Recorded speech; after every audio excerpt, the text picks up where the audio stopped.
Au mardi de la semaine prochaine, vous devrez faire un exposé sur l'actualité et analyser la façon dont les faits sont présentés. Rendez compte des articles et des sites d'information que vous aurez trouvés. Bon, alors, on choisit quoi? Viens, on prend le foot, c'est d'actualité, vu qu'il y a la Coupe du Monde. Regarde, j'ai utilisé ChatBDG et je ne trouve que des hommes dans les réponses. Tiens, je vais essayer aussi avec une autre IA. Ah oui, moi non plus, je ne trouve pas de femmes. Attends, je vais faire un autre essai. Ah, je tombe encore sur des joueurs, pas de joueuses. Oui, c'est normal, les personnalités les plus connues, ce sont des hommes. Kylian Mbappé, Cristiano Ronaldo, Messi ou encore Paul Pogba. Ouais, comme moi. Ce n'est quand même pas normal. On devrait aussi trouver des joueuses. Il y a des équipes féminines aussi. Il y a également des joueuses connues, comme Wendy Renard, Nouyala Benzina, Sam Kerr. On cherche des équipes ou des noms de joueuses? Allez, les deux. Moi, je trouve une équipe féminine en 5e image avec mon moteur de recherche. Moi, c'est pire. La première équipe féminine arrive à la 35e position. Par contre, en recherche de personnes connues dans le foot, c'est une femme à la 9e. Ah ben dis donc, moi à la 16e ligne, en recherche d'images, je trouve, tiens-toi bien, le top 12 des plus belles femmes footballeuses.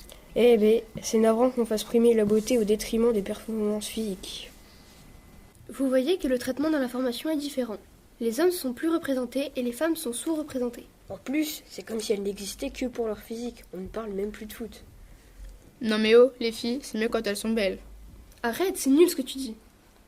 Sans être macho, quand on parle à quelqu'un de foot, il pense aux équipes de foot masculines parce qu'elles sont plus médiatisées. Et en plus, les matchs masculins sont toujours diffusés sur les chaînes principales, alors qu'il faut aller chercher les matchs des filles sur les chaînes sportives comme beIN Sport. C'est normal, le foot est plus un sport d'hommes. Le foot est fait pour les hommes, les chaînes, tout ça, la FIFA en profite. Elle génère beaucoup de recettes grâce à la visibilité des hommes.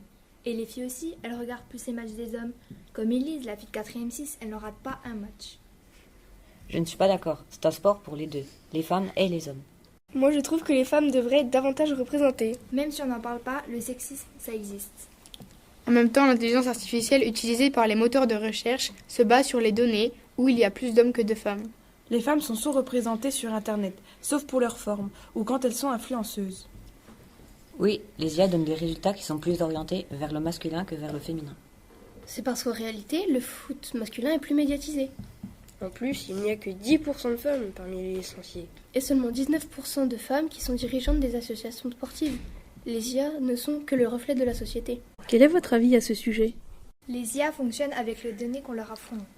Ce n'est pas la faute de l'IA s'il y a des contenus sexistes, c'est la faute de ceux qui mettent des contenus sexistes sur Internet. Moi, je pense que les IA ne reflètent qu'à la moitié la réalité. Ceux qui produisent du contenu ont le pouvoir de modifier les choses. Pour résumer, Si on veut transmettre ses idées, il faut alimenter la toile. et ne pas se contenter d'être simple utilisateur. Donc vous arrivez à ce constat. Le fonctionnement d'Internet est forgé par les bases de données fournies par les humains. Il serait donc nécessaire que les producteurs de contenus sexistes soient freinés.